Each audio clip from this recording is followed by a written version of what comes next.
Michael, I've seen films that have two nemesis working against the hero, but how about two heroes in a film? That's really done? Well, yeah. It is? That's done, and it's perfectly fine.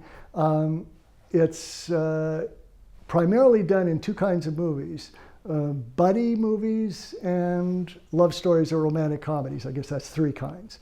But if you have two heroes, two protagonists, all that means is that everything I've talked about in this interview about the hero and the hero's 6 stages and the hero's goal and the hero's arc and so on has to apply to both. So take a movie like Pretty Woman. You have two equal heroes, meaning they equally are the main character. They both drive the story forward. They're on screen an equal amount of time and so on. And they, as is typical in romantic comedies, each of them has two goals. His goal is to put together a deal for this shipping yard or something, and that's why he hires her to pretend to be his girlfriend. And he starts to fall in love with her, so his second goal is to win her love. Her goal is to make $3,000 by pretending to be his girlfriend until she gets the $3,000. That's her finish line. And she's falling in love with him, so her other goal is to win his love. And so now they're both pursuing a finish line, and at the end, either they'll be together and achieve the goal, or they won't be and they'll fail. And then for each of them, there must be those 5 turning points, and you must be able to divide them into those 6 stages, and the turning points will occur very close together. Sometimes the turning points are identical, because when they first meet is the opportunity for both of them. And when he hires her, that's the change of plans for both of them, and so on. So that works just fine. Sometimes you will have one of those where one of the heroes has an arc and the other one might be fully evolved and already living in their essence, but most of the time, both characters are going to have to grow and transform in parallel, simultaneously, if you're going to go into the inner journey for those characters. Actually, it's possible to have more than 2 heroes. You could take a movie like Love Actually or American Graffiti or any one of those sort of ensemble kinds of stories, Crash and so on. They have multiple heroes. A word to the wise: if you're trying to launch a career until you're well established, I generally recommend against using multiple hero stories, because no matter how good a job you do, scripts with multiple heroes are hard to read.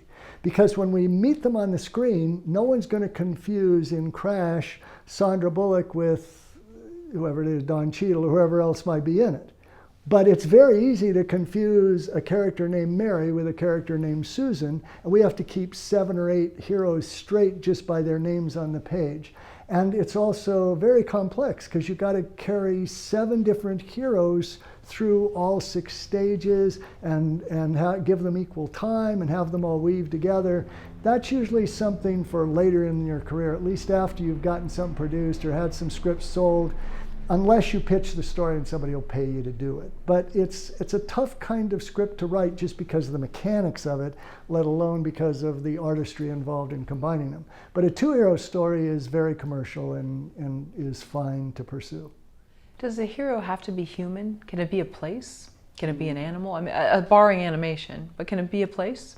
No. No? Okay. No, it has to be human. It has to be a character. Mm-hmm. It has to be an entity that takes action and is pursuing some kind of goal. Every character in a movie is going to have some kind of goal they want to pursue. It may not take them all the way to the climax like the hero's is, but it has to be an entity that, I don't know how to say it better, an entity that takes action. Certainly it can be an animal. Zootopia has Judy Hopps as the hero, and she's a bunny, or a rabbit who's a cop. So that's fine. It can be any kind of anthropomorphic character. It could be a cyborg, iRobot, for example, or AI, the Spielberg movie or something like that. But it has to be a character. It can't be a place, it can't be a quality, it can't be a collective noun. The hero cannot be the resistance. The hero cannot be, the villain cannot be the Nazis. These are terms that apply to individual characters.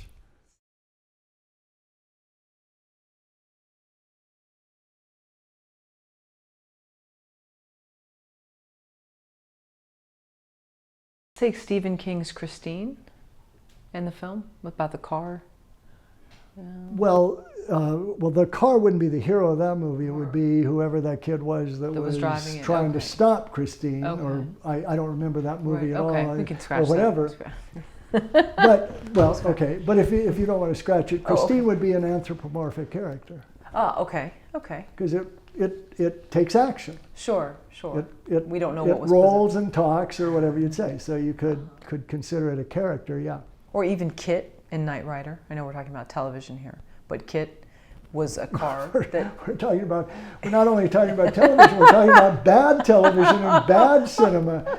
This is film courage, not film crap. But what are you doing to your show here? The thing is, but we're showing an example though of how something doesn't have to be human. It can be a machine that's, as you say, anthropomorphic. But and what could go wrong? Because we've come up with so many good examples of machine heroes. So I know you're going to cut this out, but I really want you to keep this segment of the video This is for the bonus This is an features. important lesson This is for bonus everyone. features right here. Watch out for the machine heroes, Okay, good stuff.